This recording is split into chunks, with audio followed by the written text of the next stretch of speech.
Selamat datang di channel Keluarga Pandu, rumah berbagi cerita dan pesan.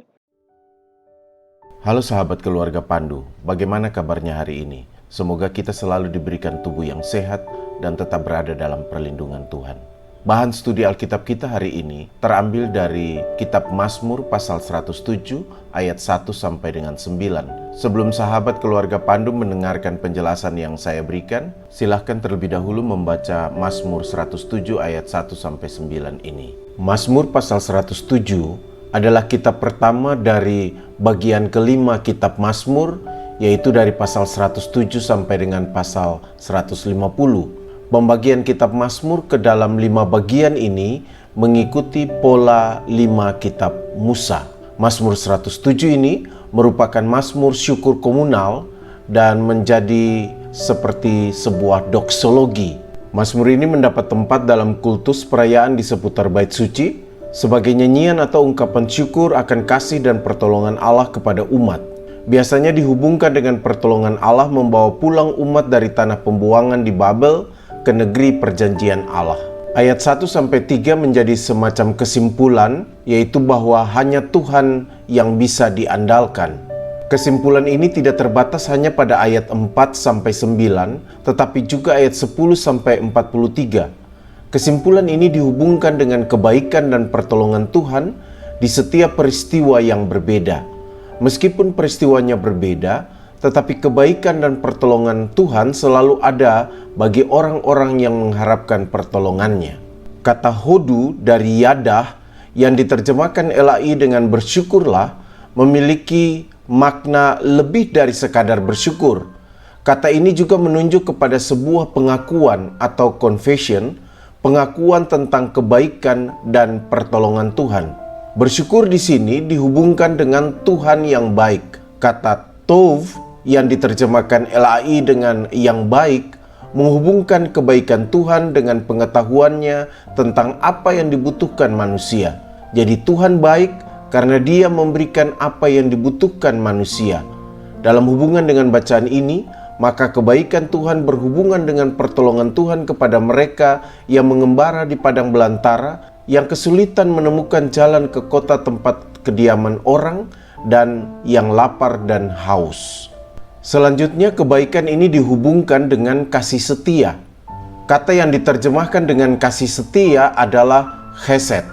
Chesed lebih mencerminkan relasi Tuhan dan manusia yang berlangsung abadi, tetapi juga sebuah relasi timbal balik yang berisikan kebaikan. Jadi kata selama-lamanya dalam ayat 1 mencerminkan hakikat dari chesed yang abadi itu. Latar belakang konteks chesed adalah relasi timbal balik dalam kehidupan keluarga atau komunal seperti suku. Chesed selalu berhubungan dengan usaha menghasilkan yang baik, bukan yang jahat atau tidak baik. Karena itu, chesed bukan hanya sebuah sikap atau sifat, tetapi selalu berwujud dalam tindakan. Chesed di sini lebih tepat dihubungkan dengan anugerah kasih Tuhan, lebih dari sekadar kebaikan. Bagi umat Israel, chesed Yahweh selalu berhubungan dengan kekuatan, kemenangan, keadilan, kebenaran, penebusan, dan keselamatan. Chesed Yahweh berhubungan dengan belas kasih-Nya kepada umat. Selanjutnya, kata kasih setia ini berwujud dalam penebusan, atau kasih setia Tuhan ini berwujud dalam penebusan. Kata gawal yang berhubungan dengan penebusan di sini pada dasarnya memiliki arti melindungi. Bentuk kal dan nipalnya membuat kata ini juga sering diartikan sebagai menebus. Makna melindungi di sini kadang berhubungan dengan musuh, sedangkan makna penebusan di sini selalu menempatkan seseorang yang berperan sebagai penebus, memiliki kedekatan atau merupakan keluarga dekat dari orang yang ditebus. Kita misalnya diingatkan kepada kisah Boas yang harus menjadi penebus bagi Ruth, karena Boas adalah keluarga dari Elimelek. Dalam sejarah Israel, penebusan ini selalu berhubungan dengan penciptaan relasi yang baru antara umat Israel dengan Tuhan. Relasi yang baru ini, misalnya dalam teks ini, tampak dalam ajakan untuk bersyukur kepada Tuhan dan selalu mengingat perbuatan Tuhan kepada umatnya. Ayat yang ketiga menghubungkan penebusan dengan tercerai-berainya umat ke segala penjuru mata angin. Mungkin yang dimaksud pemazmur adalah tersebarnya umat karena pembuangan.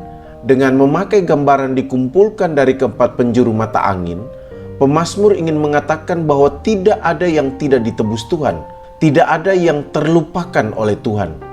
Ini bisa juga dimaknai sebagai karya penyelamatan Tuhan yang utuh kepada umat di tengah ketidakmampuannya untuk membebaskan dirinya sendiri. Perjanjian Lama sering memperlihatkan bahwa pertolongan Allah dinyatakan ketika orang berseru kepadanya di tengah kesulitan yang dialaminya. Kata tsar yang diterjemahkan LAI dengan kuasa yang menyesakkan pada dasarnya berhubungan dengan kesulitan yang dialami seseorang dalam hidupnya. Dan kesulitan ini sering digambarkan sebagai kesulitan yang ditimbulkan oleh musuh. Karena itu King James Bible atau International Standard Version misalnya menerjemahkan SAR ini dengan musuh. Musuh di sini biasanya tidak tunggal, tetapi bersifat komunal atau suatu bangsa. Musuh umat selalu dipahami juga sebagai musuh Tuhan. Karena itu, ketika umat berada dalam kesulitan dan mereka berteriak minta pertolongan Tuhan, maka Tuhan akan menolong mereka.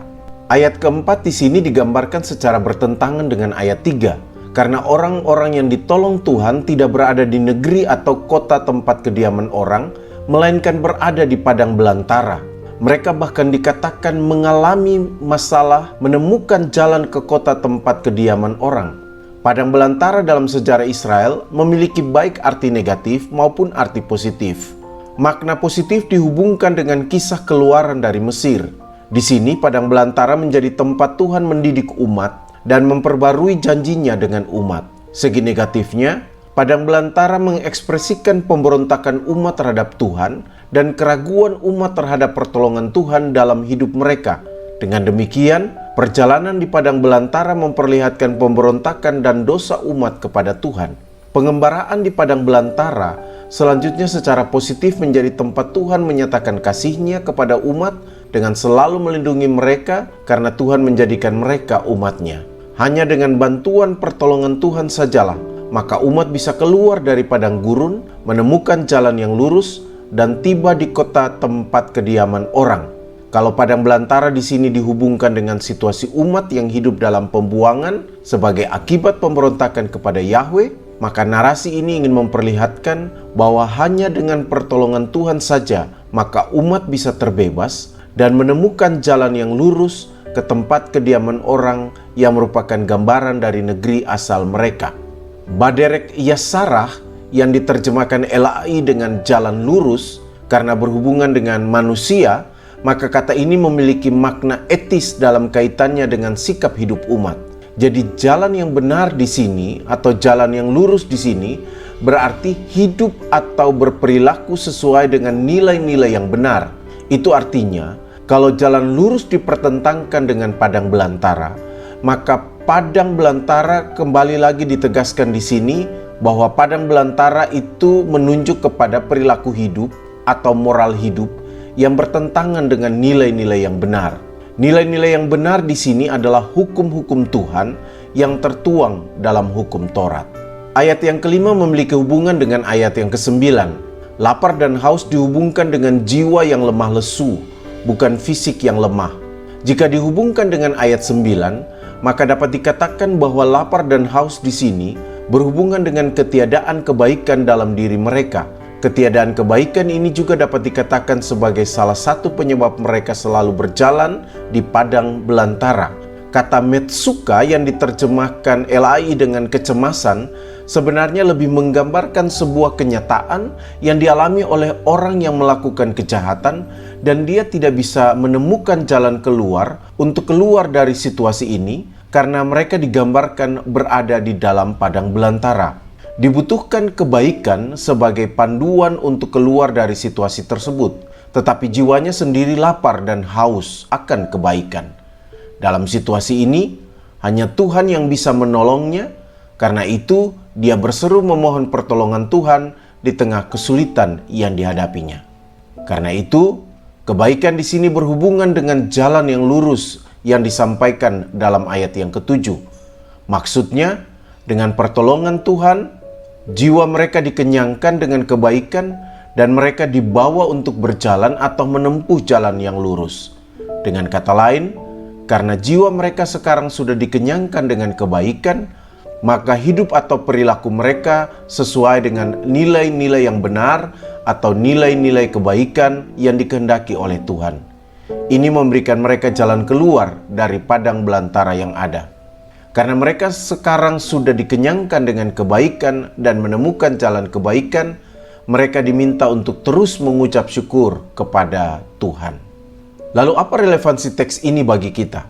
Yang pertama, kebaikan haruslah dipahami sebagai panduan dalam perjalanan kehidupan manusia. Kebaikan ini sudah tentu didasarkan atas kehendak Allah. Pemazmur mengajarkan kita bahwa orang yang kehilangan kebaikan di dalam dirinya atau tidak melakukan hal-hal yang baik dalam hidupnya akan seperti orang yang berjalan dalam padang belantara. Dia akan terus menampakkan pola hidup semacam itu dan sulit untuk keluar dari situasi tersebut. Untuk itu, hal kedua yang bisa kita pelajari yang terkait dengan yang pertama tadi, kita harus membiarkan hati dan jiwa kita diisi dan dipuaskan dengan hal-hal yang baik. Jangan biarkan hal-hal yang buruk mengisi hati dan jiwa kita, karena dia akan membuat kita tersesat. Karena hanya Tuhan yang bisa memuaskan jiwa kita, maka mintalah Tuhan selalu mengajarkan kita hal-hal yang baik untuk hati dan jiwa kita.